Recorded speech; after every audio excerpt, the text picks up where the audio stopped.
The book of 1 Samuel chapter 26.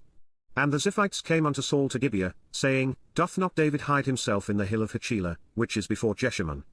Then Saul arose, and went down to the wilderness of Ziph, having 3,000 chosen men of Israel with him, to seek David in the wilderness of Ziph.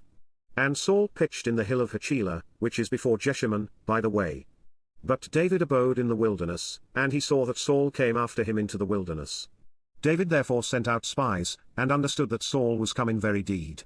And David arose, and came to the place where Saul had pitched, and David beheld the place where Saul lay, and Abner the son of Ner, the captain of his host, and Saul lay in the trench, and the people pitched round about him.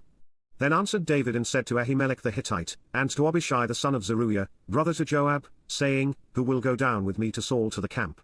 And Abishai said, I will go down with thee. So David and Abishai came to the people by night, and, behold, Saul lay sleeping within the trench, and his spear stuck in the ground at his bolster, but Abner and the people lay round about him.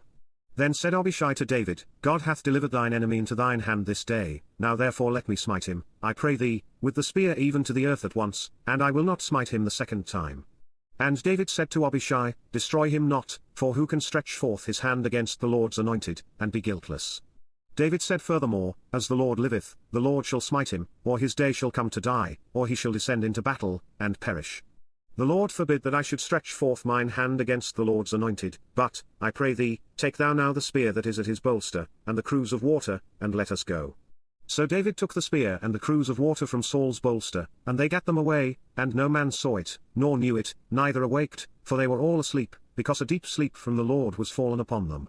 Then David went over to the other side, and stood on the top of an hill afar off, a great space being between them, and David cried to the people, and to Abner the son of Ner, saying, Answerest thou not, Abner?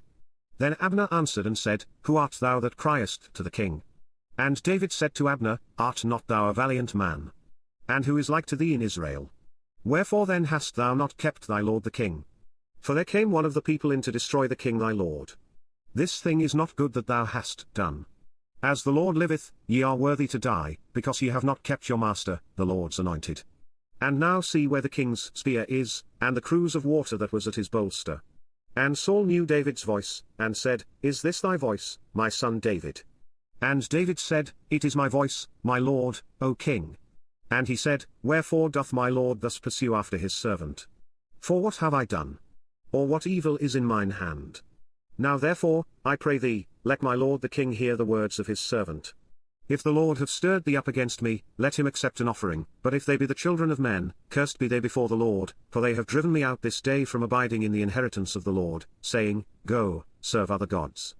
Now therefore, let not my blood fall to the earth before the face of the Lord, for the king of Israel is come out to seek a flea, as when one doth hunt a partridge in the mountains. Then said Saul, I have sinned, return, my son David, for I will no more do thee harm, because my soul was precious in thine eyes this day, behold, I have played the fool, and have erred exceedingly. And David answered and said, Behold the king's spear. And let one of the young men come over and fetch it. The Lord render to every man his righteousness, and his faithfulness, for the Lord delivered thee into my hand today, but I would not stretch forth mine hand against the Lord's anointed. And, behold, as thy life was much set by this day in mine eyes, so let my life be much set by in the eyes of the Lord, and let him deliver me out of all tribulation. Then Saul said to David, Blessed be thou, my son David, thou shalt both do great things, and also shalt still prevail. So David went on his way, and Saul returned to his place.